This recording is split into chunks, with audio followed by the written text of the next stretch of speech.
आज महात्मा गांधीजी यांच्या जयंतीच्या निमित्ताने जगातील अहिंसावादी विचार घेऊन कार्य करणाऱ्या कर्मवीरांना मी लाख लाख शुभेच्छा देतो। महात्मा गांधीजींच्या दोनच कार्याबद्दल इथे मी मांडणी करणार आहे। महात्मा या शब्दावरती बोलणार आहे आणि अहिंसेच्या माध्यमातून त्यांनी केलेली लढाई दोन विषयावरती मी मांडणी करेन। कमी शब्दामध्ये मांडणी करण्याचा प्रयत्न करणार आहे। महात्मा म्हणजे काय?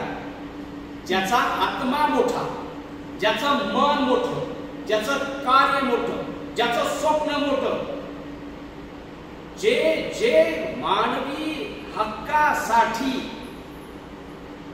चांगलं कार्य आहे त्याला महात्मा असे म्हणतात।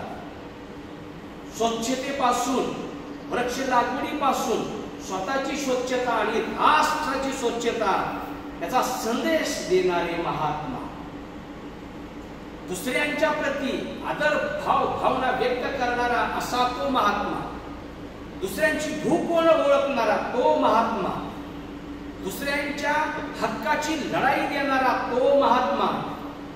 जागतिक लेवलवरती महात्मा गांधी यांच्या इतका दुसरा महान व्यक्ती होऊन गेला नाही ज्यांनी अहिंसेच्या माध्यमातून त्यांच्या हक्काची परिभाषा बोलली आणि लाखोंचा नरसंहार होणारा तो टाळला गेला। जगावरती राज्य करणारा इंग्लंड देश तो हरला महात्म्याच्या सत्याग्रहासाठी।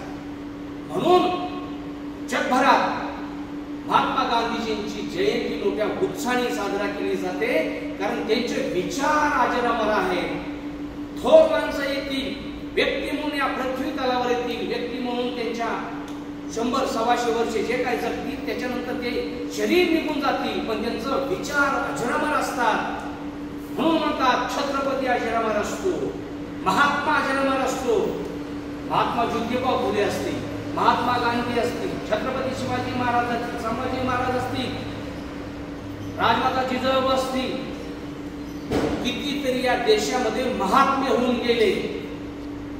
मरण पाठीशी येऊन लढणारी सावित्री माता फुले, त्यांना माहिती होतं त्याचा मृत्यू, प्लेगाची साथ सुरू झाली, प्लेगाच्या साथीमध्ये हजारो माणसांचा बळी जात होता, हजारो माणसं मरत होती, तरी तिने विचार केला की प्रत्येक एक माणूस मी वाचू शकते का, आणि प्रयत्न केला, नियतीने घाला घातला आणि एका छोट्या 8-9 वर्षाच्या मुलांसोबत सावित्री मातेचं समर्पण झालं। त्याला महात्मा असं म्हणायचं असतं, जो दुसऱ्यांच्यासाठी, दुसऱ्यांच्या प्रती, जगाच्या कल्याणासाठी ज्यांनी स्वतःचं ध्येय अर्पण केलं ते महात्मा होत असतात।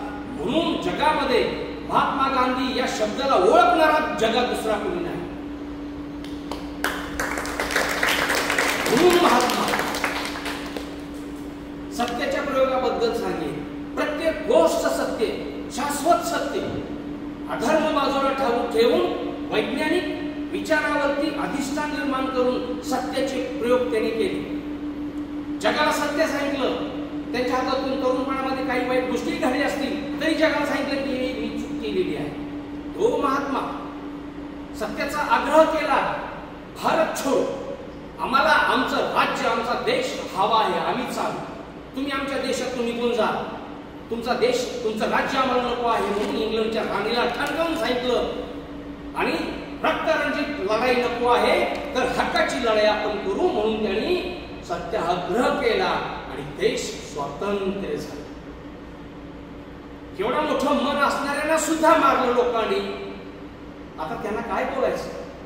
देशामध्ये अशा घटना अधूनमधून सारख्या होत असतात। कलबुर्गीला मारलं, नरेंद्र दाभोळकरांना मारलं, अनेक माणसांना, जे चांगलं माणसं काम करतात त्यांना मारणारी ही दुर्जनांची व्यवस्था आजही भारतात सक्रिय आहे। चांगलं करू देत नाहीत, सत्य बोलू देत नाहीत, सत्य बोलायला लागलं त्यांच्या जीवात छाट्या जातात, तरीही सत्य सत्य असतं, ते अजरामर असतं। म्हणून आपण सर्वजण उभा राहू आणि जोरात टाळ्या वाजून महात्मा गांधीजींना अभिवादन करू।